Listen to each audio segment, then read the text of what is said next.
स्वागत है आपका हमारे YouTube चैनल निधि एकेडमी पर।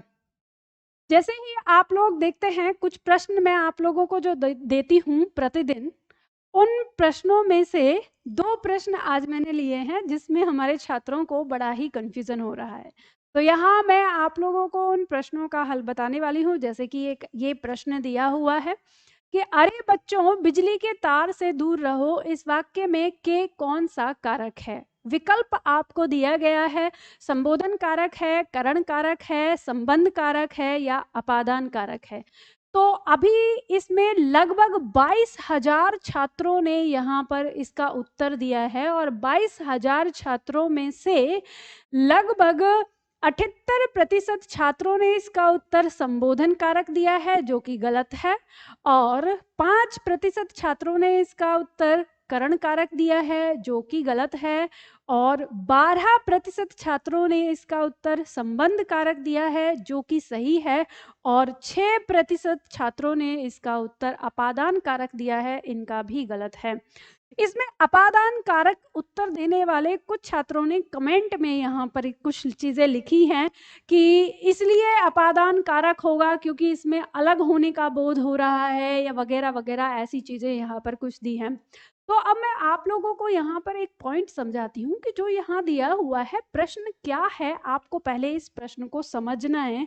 अगर आप इस प्रश्न को नहीं समझते हैं तो आपको ये पता नहीं चलता कि इसका उत्तर क्या है।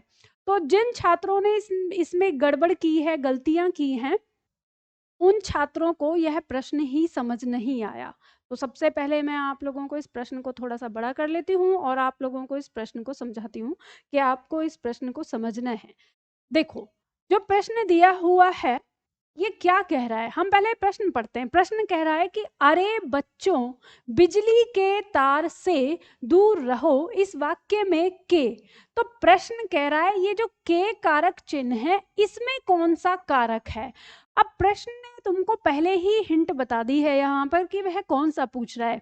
अब हम इस वाक्य में अगर देखें तो इस वाक्य में अरे बच्चों ये संबोधन कारक है हमारा, बिजली के ये हमारा संबंध कारक है, तार से ये हमारा अपादान कारक है। ठीक है, तो इसमें तीनों कारक हमारे यहाँ पर आए हैं और हमसे इसने पूछा है कि के कौन सा कारक है। तो के कारक हमारा यहाँ पर आया है, तो के कारक के हमारा क्या होता है, अब जो हमारा संबंध कारक है उसमें का, की, के। और ये इतना सरल प्रश्न है आपका जो आपको बहुत आसानी से कर देना था। तो इसका उत्तर आपका तीसरा हो जाता है कि संबंध कारक। परीक्षा में पूछा हुआ ये प्रश्न है, ये ध्यान रखिएगा, कोई मन से बनाया प्रश्न नहीं है, ये परीक्षा में पूछा गया प्रश्न है। अब इसमें आप गलती कर गए। ये जो आपको यहाँ पर अरे बच्चों जो दिया हुआ है, ये आपको बरगलाने के लिए दिया है, क्योंकि हमारे छात्र क्या करते हैं, वाक्य पढ़ते हैं और यहाँ पे देखेंगे कि कारक की बात हो रही है, यानी वाक्य पढ़ा और विकल्प दिया है कारक, तो एकदम से देखा अरे बच्चों यही आ रहा है, यही होगा संबोधन, और सबने यही लगा दिया। प्रश्न को पूरा पढ़ा ही नहीं है। अगर आप प्रश्न को पूरा नहीं पढ़ेंगे तो इसी तरह की गड़बड़ी यहाँ पर कर देंगे, ये बात ध्यान रखिएगा। ठीक है, तो आपको इस पॉइंट को समझना होगा।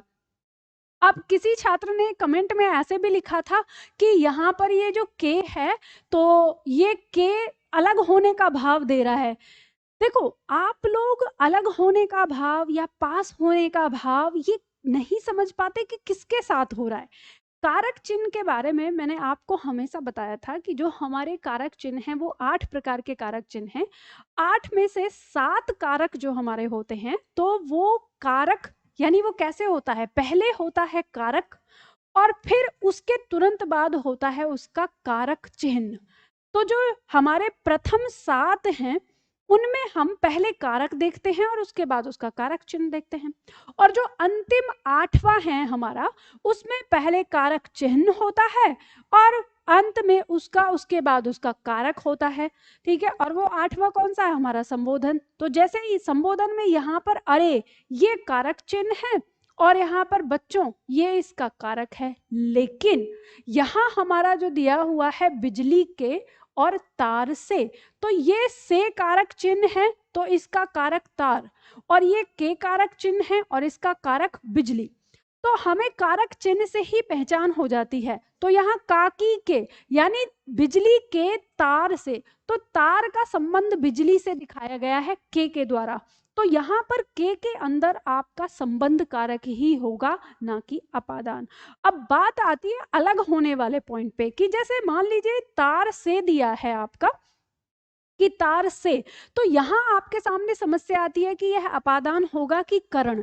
तब आप इससे देखते हैं कि यानी ये क्या भाव दे रहा है, उसका माध्यम बता रहा है, क्रिया का माध्यम बता रहा है, या अलग होने का बोध दे रहा है। तो यानी बच्चों को तार से दूर रहने के लिए कहा गया है, तो बच्चों को अलग रहने के लिए कहा गया है, तो यहाँ पे अलग का बोध हो रहा है, तो तार से इसमें अपादान हो जाएगा। ठीक है, तो ये आपको यहाँ पर समझना था। और इसी प्रकार से दूसरा प्रश्न आपकी परीक्षा में आपसे पूछा गया था, जैसे ये दिया है वैसा ही दूसरा प्रश्न था, जो कि 5 दिन पहले आपको दिया गया था। और ध्यान रखिएगा, इसमें हमारे 51,000 छात्रों ने इसमें वोटिंग की है पिछले 5 दिनों के अंदर। तो 51,000 छात्र वोट कर रहे हैं यहाँ पर, और फिर भी उत्तर हमारा कितना गलत दे रहे हैं। मतलब इसमें से 71% लोगों ने इसका उत्तर आम दिया है, और 4% लोगों ने इसका उत्तर कामायनी दिया है। प्रश्न क्या था? प्रश्न था जातिवाचक मतलब जातिवाचक संज्ञा शब्द बताना था, प्रश्न ये था। इसमें से 3% छात्रों ने इसका उत्तर रसीला दिया है, और 23% छात्रों ने इसका उत्तर वकील दिया है। मुझे इस प्रश्न को भी देखकर बड़ा ही ताज्जुब हुआ कि मतलब ये जो हमारे 71% छात्र हैं, इनको यहाँ पर ऐसा क्या दिखाई दे रहा है कि यह जातिवाचक संज्ञा के लिए इसे दे दिया, इनको वकील नहीं दिखाई दे रहा। अब ध्यान दीजिएगा, अब आप कहेंगे कि मैम जातिवाचक ही तो पढ़ाया था, आपने भी बताया था आम, और ये आता है।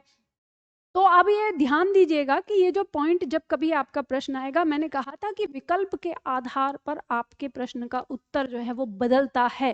ठीक है, कैसे बदलता है? ये कह रहा है कि जातिवाचक संज्ञा। अब हम यहाँ देखते हैं कि जो कामायनी है ये क्या है? पुस्तक का नाम है। तो ये क्या हो गई? एक ही पुस्तक का नाम है, तो ये व्यक्तिवाचक हो गया। ठीक है, तो ये व्यक्तिवाचक होने के वजह से हमारे विकल्प से क्या होगा? कट जाएगा। ठीक है, फिर उसके बाद हम देखेंगे आम। तो हम ये कहेंगे कि आम जो है, हम इसको प्रथम दृष्टि क्या रखते हैं? जातिवाचक रखते हैं। ठीक है, प्रथम दृष्टि हमने जातिवाचक रख लिया। फिर दूसरा आ गया रसीला। रसीला शब्द जो है ये हमारा विशेषण है, तो ये संज्ञा ही नहीं रहेगा। तो ये क्या है? ये एक विशेषण है। जैसे कहते हैं ना रसीला आम, तो ये विशेषण है, तो ये तो संज्ञा है ही नहीं, तो ये विकल्प से कट गया। फिर आता है वकील। वकील भी हमारा क्या हो गया? जातिवाचक हो गया। ठीक है, अब जातिवाचक हो गया, तो अब देखो हमारे 2 विकल्प आ रहे हैं। तो जब ऐसा कोई 2 विकल्प आता है, तो आपको उन दोनों में से किसी एक को चुनना होता है। संज्ञा के साथ हमेशा ध्यान रखिए, आपको देखना है इन दोनों में से कौन सा शब्द ऐसा है जो हमेशा हमेशा के लिए जातिवाचक होता है, और कौन सा शब्द ऐसा है जो कभी परिवर्तित हो सकता है। तो हम पाते हैं कि जो वकील शब्द है हमारा, ये हर सूरत में हमारा जातिवाचक रहेगा। यानी वकील एक पदवी का नाम है, और किसी भी पद का नाम जो है वो सदैव क्या होता है? जातिवाचक होता है, क्योंकि वकील कोई भी हो सकता है। ठीक है, तो यहाँ पर जो ये वकील शब्द है ये जातिवाचक हमारा हो जाएगा।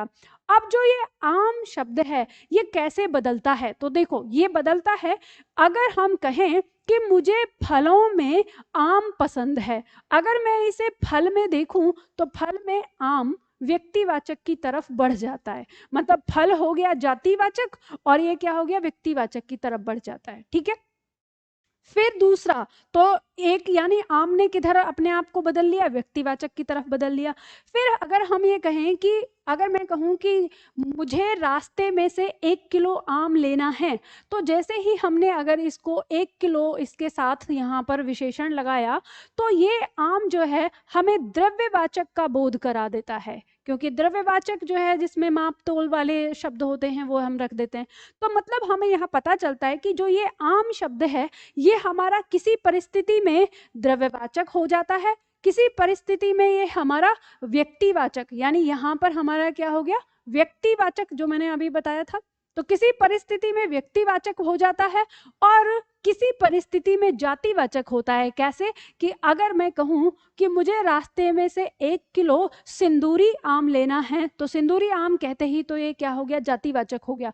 तो यानी ये जो आम शब्द है इसमें बदलाव की संभावना होती है, क्योंकि वाक्य जिस प्रकार से आएगा उस प्रकार से यह जाति में बदल जाएगा। यानी ये इसकी जो संज्ञा का जो वर्गीकरण है वो बदल जाएगा। कभी यह व्यक्तिवाचक हो सकता है, कभी यह द्रव्यवाचक हो सकता है और कभी यह जातिवाचक हो सकता है। तो इन दोनों यानी आम और वकील में से शुद्ध रूप से जातिवाचक कौन सा है, तो फिर आपका उत्तर हो जाएगा वकील। तो आपको इसी बात को ध्यान रखना है। अब आपकी परीक्षा में जब भी प्रश्न आते हैं वो ऐसे ही आते हैं, इसी तरीके से आते हैं जब आपके लिए जहां पर आप गलती करते हैं। और मैंने जब आप लोगों को संज्ञा पढ़ाई है तो मैंने आप लोगों को ये पॉइंट समझाया है कि आपको ये गलतियां नहीं करनी है। जो इस तरह की गलती होती हैं तो आपको विकल्प के आधार पर उत्तर देना होता है। ठीक है, तो ये बात समझ में आ गई।